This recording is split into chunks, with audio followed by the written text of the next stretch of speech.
பரம தகப்பன் ஒரு பட்டியலே போடுகிறார் பைபிள்ல. என்ன பட்டியல்? தீர்க்கதரிசிகள் எதிர்காலத்தை பற்றி மட்டுமே பேசுவார்கள் என்று நாம் நினைத்துவிடக்கூடாது. அவர்கள் நம் வாழ்வின் யதார்த்தங்களை பற்றியும் பேசியிருக்கிறார்கள் என்பதை ஏசாயா 3 அதிகாரத்தில் 16 முதல் 24 வசனங்கள்ல பார்க்கிறோம். பாருங்களேன். இன்னும் கர்த்தர் சொல்லுகிறதாவது, சீயோன் குமாரத்திகள் அகந்தையாய் இருந்து கழுத்தை நெரித்து நடந்து கண்களால் மருட்டி பார்த்து திமிராய் பார்த்து ஒய்யாரமாய் நடந்து தங்கள் கால்களில் சிலம்பு ஒலிக்க திரிகிறார்கள். கொலுசு கொலுசு. அதனால் ஆண்டவர் சீயோன் குமாரத்திகளின் உச்சந்தலையை மொட்டையாக்குவார். கர்த்தர் அவர்கள் மானத்தை குலைப்பார்.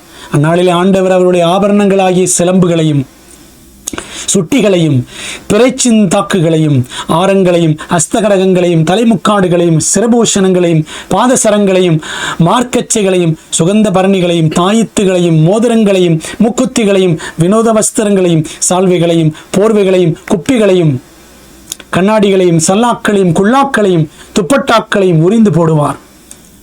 அப்பொழுது சுகந்தத்துக்கு பதிலாக துர்க்கந்தமும் கச்சைக்கு பதிலாக கயிறும் மயிர்ச்சுருளுக்கு பதிலாக மொட்டையும் ஆடம்பரமான வஸ்திரங்களுக்கு பதிலாக இரட்டு கச்சும் அழகுக்கு பதிலாக கருகி போகுதலும் இருக்கும் அப்படின்னு நாம் இங்கே படிக்கிறோம். இந்த பட்டியலில் நாம் பார்க்கும் பல விஷயங்கள் நமக்கே புரியாதவைகளாக இருக்கலாம்.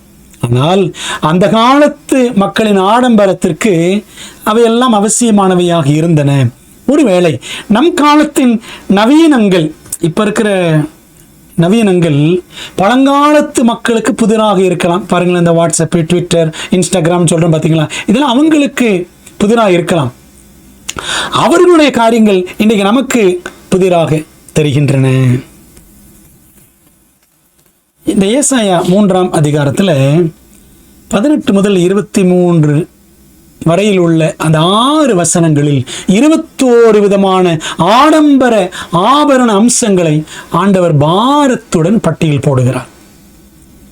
சீயோன் குமாரத்திகளுக்கு ஏன் இந்த பாபிலோனின் ஆடம்பர ஆபரணங்கள் என்பதுதான் பரலோக தேவன் நமக்கு வைக்கக்கூடிய ஒரு பரிசுத்தமான கேள்வி. சீயோன் குமாரத்தி கற்புள்ள ஸ்திரீ, பாபிலோன் குமாரத்தி அந்த மகாவேசியான ஸ்திரீ. பார்த்தோம்ல, நீங்க நாம் சீயோன் குமாரத்தியா இருக்கிறோமா, பாபிலோன் குமாரத்தியாக இருக்கிறோமா?